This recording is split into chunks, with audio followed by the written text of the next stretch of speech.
Welcome to AP European History with Dr. Brovkin. We continue today, and our topic is the French Republic, or France from 1870 to 1914, which is the period of the Third Republic, except that the Third Republic actually lasted until 1940.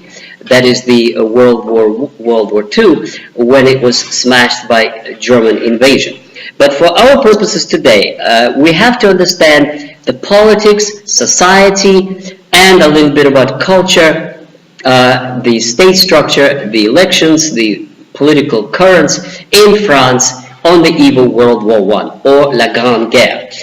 So that's from the Paris Commune, the proclamation of the Third Republic, up to World War I. So the best way to characterize this system would be reluctant republic. This was a time when immediately in the aftermath of the Paris Commune, there was a kind of right-wing backlash, and everybody was so afraid of the communards and the socialists, and especially since they ruled Paris for 2 months and held Paris and initiated all kinds of social reforms. It was a kind of a paranoid fear on the part of the ruling classes, the bourgeoisie, of the left-wingers and socialists and others. So this was a kind of a backlash in a sense that the majority of people in the Chamber of Deputies were monarchists. In fact, so much so that the only reason they did not restore monarchy in France is because there were two competing candidates and they couldn't decide which one. So one of them was a descendant of Charles X, and his name was Chambord, Count Chambord. And the other one was the descendant of Louis Philippe, the citizen king, overthrown in 1848, and his title was the Count of Paris. Now, both of them were eligible candidates. The Bonapartes were completely discredited after the defeat at Sedan, and therefore these two competed. Now, it almost happened that they offered the crown to Chambord, and he kind of spoiled it by saying that what he wants to do is to abolish the tricolore, the flag of the French Revolution, and go back to the Bourbon flag of 3 lilies. Now that was too much. I mean, it didn't work even with Louis XVIII when he was put on the throne by the Allies after the defeat of Napoleon. So there's like almost 100 years after the French Revolution. It was virtually impossible. The French people would not agree to changing the flag back to the 3 lilies. So, and he was stubborn. He said, no, he wasn't going to do it until the flag is back. And then, of course, he also wanted all kinds of reactionary measures, as if he kind of forgot that there were already 3 revolutions in France, 1848, 1870, and he just kind of, acted as if nothing happened. So they couldn't. With all their desire to give it to the king and restore monarchy, they couldn't do it. The agreement was made, but they would go to Chambord, and he had no children. So after he died, he was supposed to go to Count of Paris. But a few years went by, and this, this fever and fear, monarchist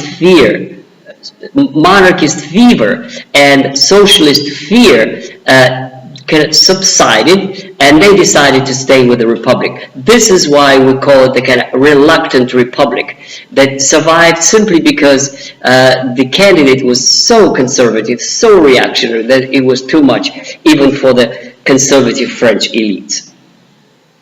So what is the French political society in the 1870s and 80s? That's the problem to explain. Now, basically, you have the right and the left. You have the conservatives and you have the progressives. Who is among the conservatives? It's the same cast of characters as many times we've seen before. First of all, it's the Catholic Church, which is, of course, the bastion of conservatism. Then you have the rural peasants, who are also traditional and conservative. And then, of course, you have the army, which is the anchor of conservatism in France. We're going to talk much more about them later on, but basically that's the kind of a grouping that is electing people who are for the monarchists and who are for conservatives. On the other hand, you have socialists and a party that is called itself Radical Party. In fact, they're not really radical. What they really are would be called Central Liberal Party. That's a kind of a centrist bourgeois party that is liberal in its composition. And then you have the socialists, and the socialists are Marxists. These are people, as you already know by now, who want social legislation, 8-hour day. They have all kinds of reforms. Pretty much all of them are like the Chartist demands of 1848. The president of the Republic, the first one, is Thiers. This is the guy who actually is guilty of murder because his guns were doing the executions and the mass killings of the communards, the defenders of the Paris Commune in 1871. So this is the president who really kind of, you cannot say it's like a hero of the new French Republic, because the hero came out of bloodbath in Paris during the Paris Commune, and that's Thiers, who was leading the government of Versailles, who put an end to the Paris Commune with mass murder and executions. Even after this was over, they would line up people and shoot those that participated in the Paris Commune. So right after Thiers comes MacMahon. That's the president number 2, and MacMahon is a general, and he had his fame in the Crimean War, and supposedly a hero in the Crimean War of 1855, leading the French forces in Russia together with the British, and making himself a name. Now, MacMahon is a monarchist. The only thing he would love to do is to restore monarchy. But again, because the kind of candidates they had couldn't be worked out, so reluctantly he stayed as a president. In 1875, they passed a constitution. And here are the fundamentals of that constitution. The president is elected by the Chamber of Deputies and the Senate, the upper chamber. So it's not direct election, so you could not call it a democracy. He is selected by the Assembly. Now, the elections to the Chamber of Deputies is one man, one vote, which had been in France a couple of times before. But the elections to the Senate are quite complicated and tilted in a way to give majority to rural districts, which basically means to rural notables. And we have seen those notables all the way back to the real French Revolution of 1789. They are usually conservative, and they usually are defenders of the old order, and they are, in this particular instance, a lot of them are monarchists. Nevertheless, since it is one man, one vote, the majority in the Chamber of Deputies are center-left, which would mean Republicans or radical Republicans. That's how they're called in this time. And the government they call is known in French history as the opportunists, which basically means that they would use an opportunity to do the reform, and they are realists. They have to live with what they have, and they certainly don't want to rock the boat too much. So here's a few things that they did in the 1870s as a stage in the development of that regime. They instituted a freedom of the press, which is very nice. They allowed public gatherings without prior authorization, which is a right that is still on the books in France, and we could see it with Gilets jaunes. Anybody could organize a mass rally and walk in the streets of Paris or any other city, and it's allowed by law. You don't have to have prior authorization. Okay? Then you have freedom of the press, guaranteed, and you have a political system that is based like this. The president is the chair of the Chamber of Deputies, which is a very different system than in America. American president doesn't show up too much in the Congress, and they're two completely separate system branches of government. In France, he is in the chamber, just like a prime minister in Britain is constantly sitting in the parliament. But here it is the president. However, here's the difference with Britain. The French president is in the parliament. He has a majority a lot of times in the parliament, but then he's above that, all that. He delegates all that to the prime minister, and it's prime minister who actually is a person who is in charge of the government. And the government consists of political parties depending on the majority or minority that they have.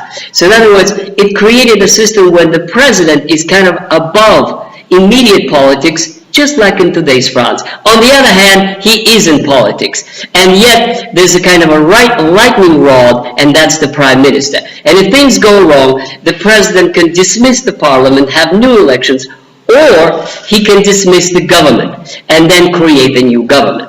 Now, the problem with that system, as we shall see, especially after World War I, is the instability of government. After World War I years, you would probably have each year there would be a new government, and it would be kind of reshuffling the cabinets all the time. Now, in the years that we're talking about now, there was also a lot of instability, but not every year.